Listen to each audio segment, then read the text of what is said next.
everybody. This is Sankofa 2022 with Transform, Minnesota. And we have just made it to Atlanta. We are on the bus with a bunch of great faith leaders in the Twin Cities. Got my parents right there with me, or with us as we go. First stop is in Atlanta, so we will be keeping you updated as to what's going on. See? We don't know the password. Okay, coach. Fly in, we ride, go to our first session. I'll see y'all in a minute.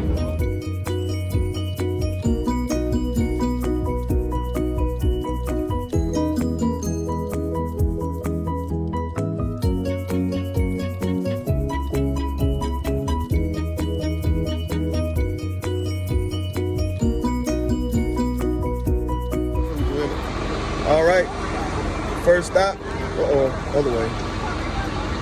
First stop, Newman, Georgia, and had a great talk with Pastor Loretz. Pastor Loretz from Fellowship Church down here in Georgia. Pastor Loretz, we have noticed me. Yeah, gave us dropped some jewels on us. That we'll share with you in the pictures and stuff. But on to Birmingham now, and we'll see you when we get there. All right.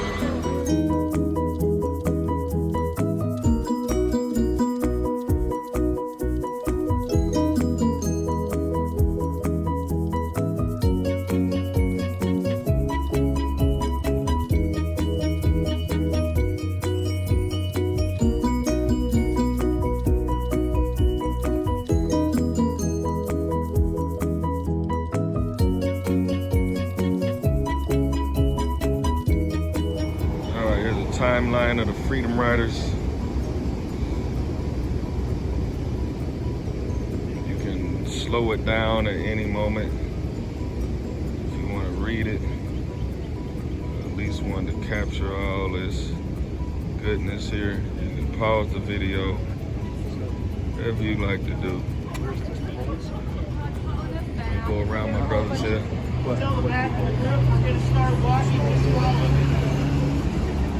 All them people that put their lives on the line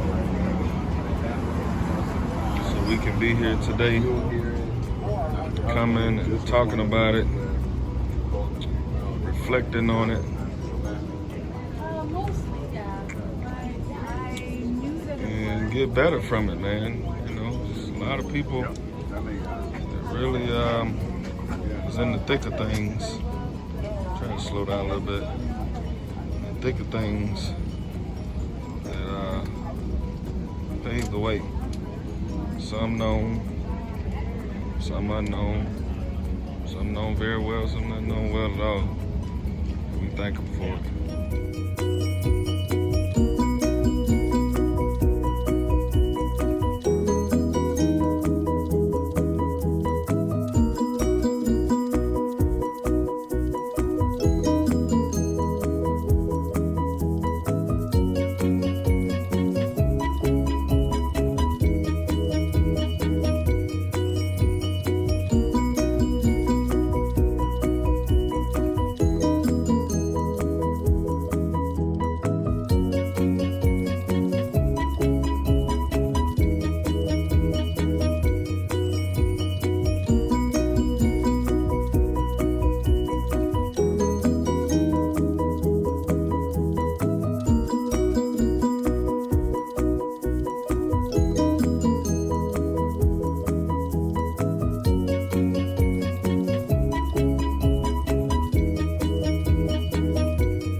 find it remarkable when I think about Peter at this moment in his ministry, and I reflect on all of the incredible things that Peter has already done, all the incredible impact he's already had on the church, the early church at this point, and to realize that, there was something even more that God wanted Peter to do. And what might that be for us as we think about our role in ministry, the impact that we've had? Many of you have, all of us are serving God in faithful ways, in significant ways. But just like Peter, what is it that God might show us and help us to understand today that would take us a transformational step forward? Nina, I'm going to ask you to share a little bit of just how we process and we pray for today. Good morning. Morning. I need to be greeted well this morning. So for some of us, this story is familiar. Familiar because we've read it, heard it, lived it. And so there can be a temptation to kind of distance or check out. So I'm going to encourage everybody in whatever way you're entering this story. And here at the Legacy Museum, they do a wonderful job of carrying us through the journey. Engage. A defense mechanism can be to distance. I've done it. Like, this is hard. I'm mad. There are times that anger, fear, shame, guilt, the whole range, I can't even name all the emotions that you might feel because I don't know your story. But I know that there can be a temptation to engage only with the intellect and to say, I know this already. I promise you, there is something, there's another layer. And so what is God inviting us to individually? I'm old, I've lived a lot of this, right? But there's always another layer. No matter how many times I come to the same place or watch the same video or hear the same story, every time asking God, what is there in this for me today? So that's one thing that I would say. And then really, some of you heard me say this yesterday. This is not historical tourism. And there's nothing wrong with historical tourism. I've done it. There's nothing wrong with that. But we're on a deeper journey. This isn't even a trip. A trip has a beginning and an end. What we're on is called a journey to harmony. So the idea of we're having an embodied experience, not just receiving information. And what does that mean when we go back? So being present to what we're experiencing, being fully in and present, but then reflecting on what does this mean for my everyday walking around life where I live? What does this mean for the ministry involvement? What does this mean for the people in my life? So that's the invitation today. And I'll carry you through a different exercise. Good morning. As you can see, we are at day 2. We are at the Legacy Museum. From enslavement to mass incarceration. I'm not going to be able to take any pictures or anything like that. In Montgomery, Alabama. It was built by Brian Stevenson and his group to really show, here's a really good narrative of slavery. I did take some outside pictures. You're probably looking at them now. We'll see them. But here we go, day 2.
children are going, don't know what my wife or my husband is going.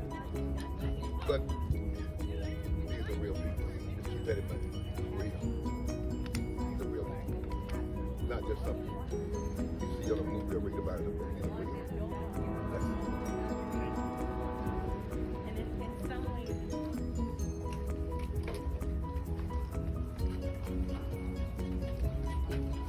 This is the walk from the river. Got off the boat. Right up here.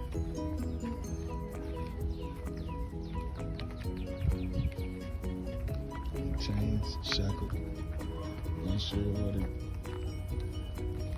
the next thing is about to happen. It's right through there. Mark.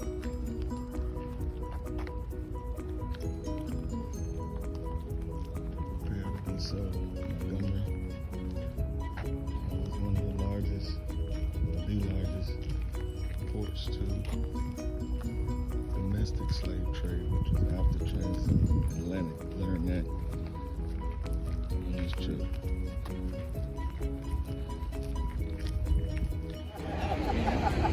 We are now in Jackson, Mississippi, Yeah, I'll do that. So at the Capitol building. Had a conversation as we start day 3.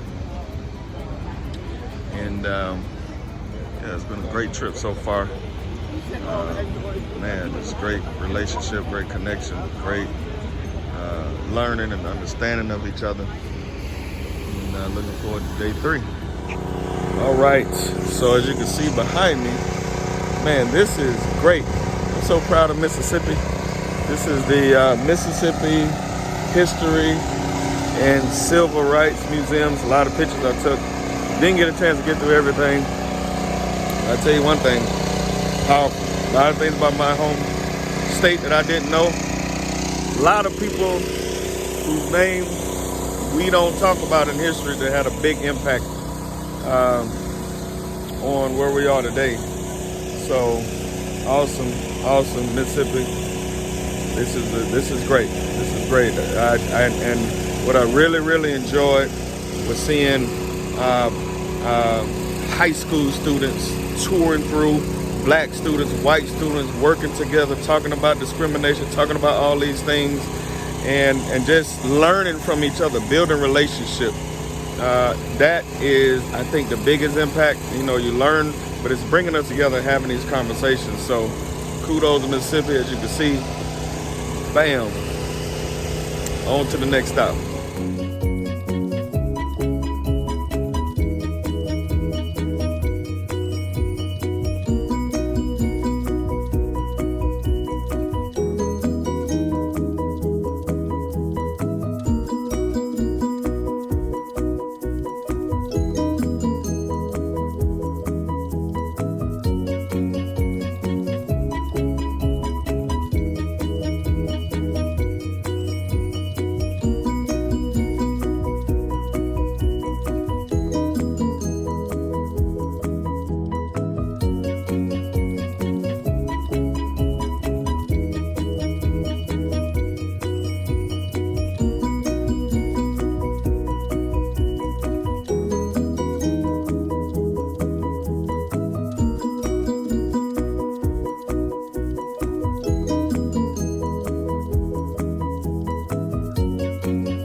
courthouse.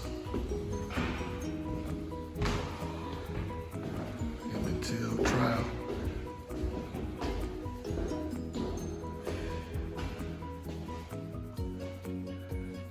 No cell phones. The jury room, whoever died, found not guilty.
Talking about surreal.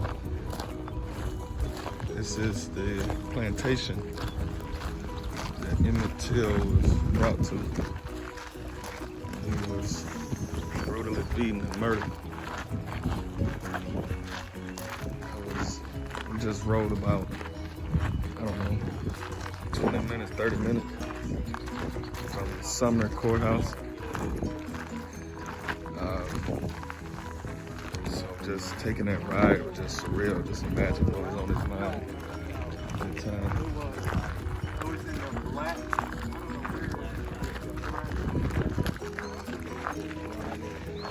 Not the original owners right now. It's a doctor in the town. Didn't even realize what he was buying. He refurbished the barn.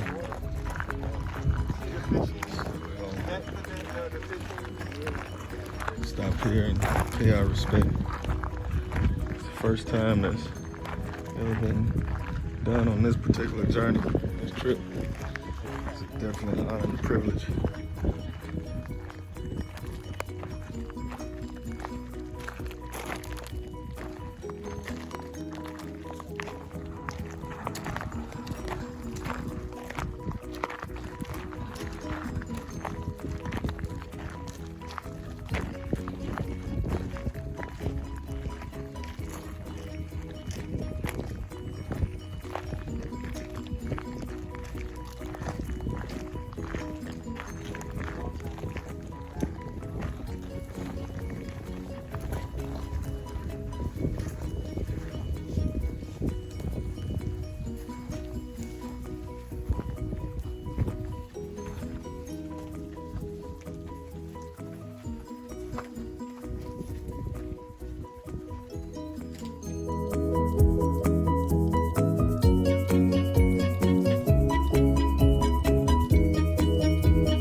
All right, day 3 of the Sankofa Journey to Harmony trip with faith leaders from around the Twin Cities. I'm telling you, it's been wonderful, it's been amazing.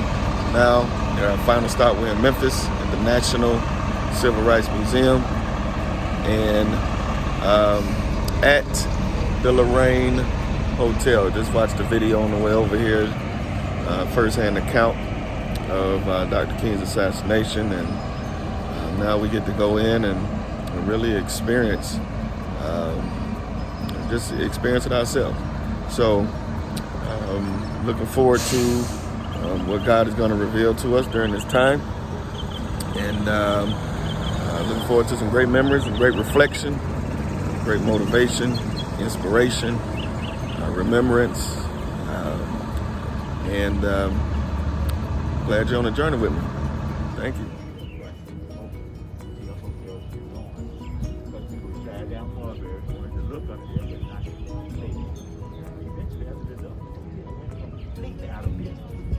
Once that occurred, this man, the owner,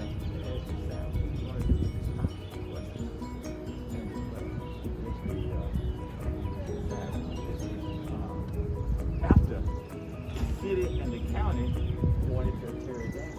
Wow. They wanted to get completely out of it by just completely tearing the property down. And therefore, people decided they would do something. We need to raise some money in a hurry to change it just into something that would be a lasting legacy to Dr. King's memory. Museum, a civil rights museum. They had to get some money first. That was the main thing. The people that were involved, we would go to the main, of course, industry, businesses, corporations here in the city and the surrounding area, and get the money that was necessary. And they were able to do that. And of course, the business changed. Of course, it still look like a motel from the outside, but of course, the walls, ceilings, and floors have been removed, and exhibits are in place. But coming up, when you look at it, if you haven't ever been here before, you would think the motel is still intact. The only two rooms that still exist, 306 and 307, which you'll see. All of the other rooms have been, the walls, ceilings, floors have been removed. And the exhibits, there are 24 exhibits in this building, of course, and there are 14 exhibits in the building.